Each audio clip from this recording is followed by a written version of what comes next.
Hello everyone. आज देखिए हम सॉल्व करेंगे class 10th math exercise 5.2 AP series. ठीक है, 1 to 7 तक आपका कंप्लीट हो चुका है। अब हम क्वेश्चन सॉल्व करेंगे। क्वेश्चन नंबर 8 देखिए, क्वेश्चन नंबर 8 क्या कह रहा है। An A P consist of 50 term of which third term is 12 and last term is 106 find the 29th term. ठीक है, तो देखो आप इसको कैसे करोगे। पहले देखिए, किसी भी क्वेश्चन को करने से पहले आपके जो फर्स्ट प्रायोरिटी रहता है वो क्या रहता है कि जो जो गिवन है उसको पहले आप नोट डाउन कर लो, राइट। अब उसके बाद देन आप सॉल्व करना स्टार्ट करो। ठीक, तो देखो कंसिस्ट ऑफ 50 टर्म, यानी कि जो हमारे एपी सीरीज है उसमें कितने टर्म है आपके 50 टर्म। ठीक है, विच थर्ड टर्म इज 12, यानी कि थर्ड टर्म कितना है 12 एंड लास्ट टर्म 106। देखो ये जो लास्ट टर्म है, टोटल टर्म कितने हैं आपके 50 और जो लास्ट है वो कितना है 106, यानी कि 106 यानी 106।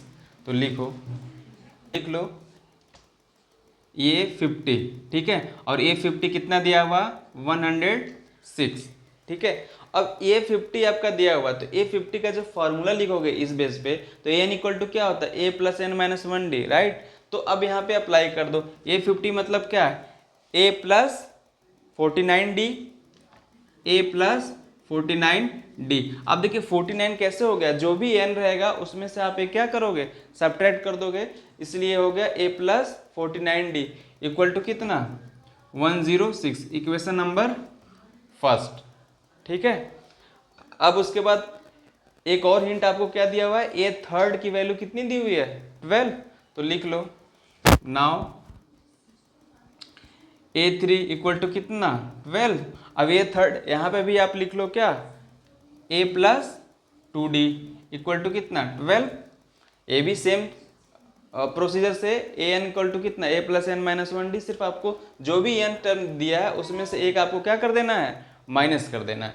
ठीक है, तो ये इक्वेशन नंबर सेकेंड हो गया। अब इन दोनों इक्वेशन को आप एलिमिनेशन मेथड से सॉल्व करके ए और डी की वैल्यू फाइंड कर लेना है। ठीक है, देन उसके बाद आपको क्या फाइंड हो जाएगा A29। ठीक, तो देखो फ्रॉम इक्वेशन 1 एंड सेकेंड, ठीक है, ये क्या हो जाएगा a plus 49d equal to कितना 106 और a plus 2d equal to 12। ठीक, साइन चेंज कर दो, minus minus minus minus minus सभी में, क्यों क्योंकि सभी में प्लस है। अगर यहाँ माइनस होता तो आप प्लस कर दो। एलिमिनेशन मेथड का नियम होता है जो भी साइन रहेगा उसका जस्ट आपको अपोजिट कर देना है। ठीक है, तो ये देखिए ये और ये क्या हो गया आपका कैंसिल। अब 49 में से 2 क्या करो आप सब्ट्रैक्ट कर दो, क्यों अपोजिट साइन है। ये कितना हो गया 47d। अब 106 में से 12 घटा दो आप, कितना आ जाएगा 6 में से 2 गया तो आ गया आपका 4 और यहाँ बच गया क्या 10, 10 में से 1 गया तो 9। ठीक है, अब ये मल्टीप्लाई में इधर जाएगा तो डिवाइड में हो जाएगा 49 अपॉन 47, कितनी टर्म में गया ये 2 टाइम्स में, यानी डी की वैल्यू कितनी आ गई 2। ठीक है, डी की वैल्यू 2 आ गया। अब इस डी का जो वैल्यू है अब फर्स्ट या सेकंड किसी में भी रख के ए की वैल्यू फाइंड कर लो आप। ठीक, तो लिखो putting the value of D in equation first, यानी डी का मान समीकरण 1 में रखने पर। हिंदी में हो तो अगर क्या लिख लोगे आप कि डी का मान समीकरण नंबर 1 में रखने पर। ठीक है, तो समीकरण नंबर 1 क्या है आपका ये है, तो a plus 49d equal to कितना 106 और a प्लस 49 इंटू डी की वैल्यू कितना 2 रख दो आप, ये हो गया 106। ठीक है, a प्लस मल्टीप्लाई कर दो तो 49 टू जा कितना हो जाएगा 9 टू जा 18 और 4 टू जा 8 और 1 9 106। तो a इक्वल टू कितना 106 माइनस 98, सब्ट्रैक्ट कर दो तो कितना आ जाएगा आपका 8। यानी ए की वैल्यू कितना आ गया आपका 8। ठीक है, तो देखो आप ए और डी दोनों की वैल्यू आप फाइंड कर चुके हो। अब जो क्वेश्चन फाइंड करने के लिए बोल रहा आंसर, वो क्या कह रहा है कि 19th टर्म यानी कि 29वां पद निकालो आप। तो अब लिख लो देयरफॉर ए 29 इक्वल टू कितना ए प्लस 28d। फिर से वही 29 में बार बार हर एक क्वेश्चन में बता रहा हूँ कि यहाँ पे आप कैसे लिखोगे। सिर्फ और सिर्फ कुछ नहीं करना, आपको एक माइनस कर देना है। अगर 29 है तो कितना हो जाएगा 28, एक माइनस करो के। अब किस बेस पे कर रहे हैं हम, इस फॉर्मूले के बेस पे। ठीक है, तो करो। ए कितना आ गया आपका 8 प्लस 28 इंटू डी। डी की वैल्यू कितना 2 करो। तो 8 प्लस कितना 28 दूना कितना होगा 56। अब ऐड कर दो 8 से कितना 14, यानी कि ये और बच गया कितना कैरी 1, और ये हो गया आपका 5 और 1 6 29। यानी आप देख रहे हो कि 829 की वैल्यू कितना आएगा 64। ठीक है, आई होप ये क्वेश्चन आपको क्लियर हो गया होगा। ठीक, अब चलते हैं हम नेक्स्ट क्वेश्चन की तरफ। नेक्स्ट क्वेश्चन देखिए, क्वेश्चन नंबर 9। क्वेश्चन नंबर 9 देखिए क्या कह रहा है। If the third and ninth term of AP are 4 and -8 respectively, which term of this AP is 0। कह रहा है, इसकी मीनिंग आप समझ लो। कह रहा है if the third and ninth term, यानी कि तीसरा और नौवां पद आपको कितना दिया 4 और -8 रिस्पेक्टिवली। ठीक है, रिस्पेक्टिवली का मीनिंग होता है क्रमशः। ठीक, क्रमशः का होता है कि अगर थर्ड बोला है तो इसके रिस्पेक्टिव में कौन होगा, यानी थर्ड टर्म कौन होगा 4 और नाइन्थ है तो -8। ठीक है, हिंदी में रिस्पेक्टिव का मीनिंग होता है क्रमशः। ठीक है, विच term of this AP is 0, यानी कौन सा टर्म एपी का क्या है 0 है। ठीक है, तो हमने माना कि एनवा टर्म एपी का 0 है। ठीक, अब उसी बेस पे हम क्वेश्चन को सॉल्व करेंगे जो जो हमारे पास दिया हुआ है। ठीक है, देखिए सॉल्व करते हैं।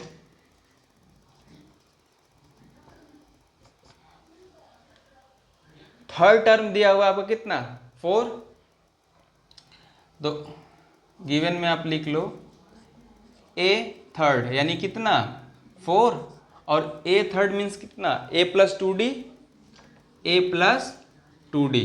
अभी आपको देखा होगा ये 8th क्वेश्चन में कैसे लिखते हैं ये बता रखा हूं मैं ना, तो आप वहां से देख लेना। ये हो गया आपका 4, तो इक्वेशन नंबर फर्स्ट। ठीक है, अब देखिए दूसरा केस क्या कह रहा है कि नाइन्थ टर्म -8। ठीक है, तो करो एंड a9 इक्वल टू कितना -8, ये हो गया a plus 8d equal to -8, equation number second. देखिए सेम ही प्रोसीजर है, सेम ही क्वेश्चन है, बस थोड़ा सा मतलब क्वेश्चन की जो वैल्यू है वो चेंज है, बाकी प्रोसीजर आपका सेम है। पहले क्या करेंगे एक बार ऐसे वर्बली समझ लो। फर्स्ट क्या रहेगा कि जो भी क्वेश्चंस हैं उसमें क्या क्या दिया हुआ है पहले आप वो फाइंड कर लो। ठीक है, कि क्या क्या दिया हुआ है। अगर आपने उसको समझ लिया तो देन आपको इजी हो जाएगा जो भी क्वेश्चन है उसको सॉल्व करना। ठीक है, यानी कि जो भी हमसे वो पूछ रहा है उसको सॉल्व करना। ठीक, तो हमें थर्ड और नाइन्थ टर्म दिया था, हमने इक्वेशन बना लिया। अब इक्वेशन बनाने के लिए के बाद आपको याद होगा कैसे सॉल्व करते हैं, एलिमिनेशन मेथड से। एलिमिनेशन मेथड क्या होता है कि आप दोनों इक्वेशन को लिखोगे और उन दोनों इक्वेशन में से एक को एलिमिनेट करोगे। हाँ, एलिमिनेशन का मीनिंग होता है आपका एलिमिनेट का विलोपन विधि। ठीक है, तो साइन चेंज करके आप उसको क्या करोगे सॉल्व कर लोगे, वहां से ए और डी की वैल्यू फाइंड कर लोगे। और ए और डी देखिए मिल गया ना, तो आप कोई सा भी टर्म निकाल सकते हो अगर जो पूछा रहेगा। ठीक है, वो और इनका कुछ भी पूछ दे, कोई सा भी आपसे टर्म पूछ देना वो आप फाइंड कर सकते हो। तो क्या आपको फर्स्ट प्रायोरिटी फाइंड करने का होता है ए और डी। तो आप इसको सॉल्व करो from equation first and second. ये क्या दिया हुआ है a plus 2d equal to कितना 4 और a plus 8d equal to -8। अब ये माइनस माइनस ये हो गया आपका प्लस। क्या करते हैं एलिमिनेशन मेथड में यानी विलोपन विधि में कि जो भी चिन्ह रहेगा आप उसको अपोजिट करोगे। देखिए ये प्लस था माइनस प्लस था माइनस माइनस था तो प्लस, ये सेम साइन ये क्या आपका, ये प्लस और ये माइनस, बट नंबर सेम है, ये दोनों कैंसिल आउट हो गए। अब ये देखिए माइनस है और ये प्लस है, अपोजिट साइन है, सब्ट्रैक्ट हो गया, तो कितना हो गया -6d, और यहाँ पे 8 4 कितना 12, राइट। ये हो गया 12 बटे कितना -6, ये आ गया 2, यानी कि जो d की जो हमारी वैल्यू आई वो कितना आया -2। ठीक है, अब इस d की वैल्यू को आप फर्स्ट या सेकंड किसी में भी रख लो। तो पुटिंग द वैल्यू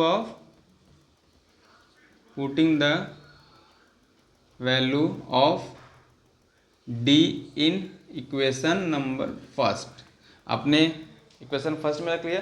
d की वैल्यू कितना आया हमारा -2, तो लिख लो पहले इक्वेशन जो फर्स्ट है हमारा, a + 2d = 4, d की वैल्यू को रखो 2 × 2 - 2 = 4, तो ये हो गया आपका a -4 = 4, a की वैल्यू आ गया आपकी 4 + 4, यानी ये आ गया आपका 8, आ गया 8। अब देखिए क्वेश्चन क्या, ए और डी हमने फाइंड कर लिया, क्वेश्चन क्या बोल रहा था, विच term of this AP is 0, तो हमने माना कि nवां पद, लेट nth टर्म इज 0, तो an = क्या हमने माना 0, ठीक है, nवां पद हमारा क्या है 0 है। अब nवां पद 0 है, तो n का जो फॉर्मूला होता है वो क्या होता है, a + n - 1 × d, इसी फॉर्मूले पे तो सारा चैप्टर है आपका, ठीक है। बट यहाँ पे वो डायरेक्ट फॉर्मूला यूज करने के लिए बोल दे रहा, इससे पहले हम डायरेक्ट यूज कर सकते, हमने किया था यहाँ पे देखो ये लिखा था, इसी फॉर्मूले बेस लिखा था, और उसके बाद हमने ये लिखा, इसी फॉर्मूले बेस पे लिखा था वो, ठीक है, आ भी गया इसमें, ये हो गया आपका 0। अब a की वैल्यू कितना 8, हमने लिख दिया 8 + n - 1 d की वैल्यू कितना फाइंड कर रखा है हमने, ये आ गया आपका -2 = 0, ठीक। अब इस 8 को आप उधर लेके चले जाओ, इसको एज इट इज अभी रहने देना, मल्टीप्लाई अंदर मत करना, चीज़ें थोड़ी कॉम्प्लिकेटेड हो जाएंगी, कॉम्प्लिकेटेड मत किया करो क्वेश्चन को। ये हो गया आपका -8, ये -2 है, इधर लेके चले आओ, n - 1 और -8/-2, ठीक है, माइनस माइनस क्या हो गया प्लस, ये हो गया आपका 4, तो n - 1 = 4, तो n बराबर कितना 4 + 1 यानी 5, ठीक है। देखो अगर यहाँ क्लियर नहीं दिख रहा होगा तो मैं यहाँ ऊपर लिख दे रहा हूँ, n बराबर कितना 5, ठीक है। तो यही आपसे क्वेश्चन पूछ रहा था कि कौन सा पद आपका 0 है, तो हमने माना था ना कि nth टर्म यानी nवां पद आपका 0 है, यहाँ पे देखिए माना है ना हमने, nवां पद हमने क्या माना 0, तो इसी n की वैल्यू के लिए सॉल्व करने के लिए बोल रहा था, n बराबर हमारा आ गया 5, ठीक है। आई होप ये दोनों क्वेश्चन आपको समझ में आ गया होगा, 8 और 9, ठीक है। और आगे का जो क्वेश्चन है हम नेक्स्ट वीडियो में करेंगे। जो भी आपको डाउट होगा किसी भी चैप्टर से, मैं फिर से बोल रहा हूँ, डेली ये बात आपसे बोलता हूँ कि आप किसी भी चैप्टर में हो, इवन आप अगर साइंस पढ़ रहे हो तब भी आप डाउट क्लियर कर सकते हो, साइंस के वीडियो भी मैं नहीं बना रहा हूँ, ठीक है। और आप अदर सब्जेक्ट पढ़ रहे हो वो भी आप क्लियर कर सकते हो, 12th में पढ़ रहे हो, 11th में पढ़ रहे हो, किसी भी क्लास में अगर पढ़ रहे हो, मैथ अगर से रिलेटेड अगर कोई क्वेरी है तो आप कमेंट सेक्शन में बोल सकते हो कि हमें 11th का मैथ या 12th का मैथ समझना है, मैं उस चैप्टर का वीडियो बना दूंगा, ठीक है। आई होप ये सारा चीज़ें आपको क्लियर हो गया होगा। Thank you.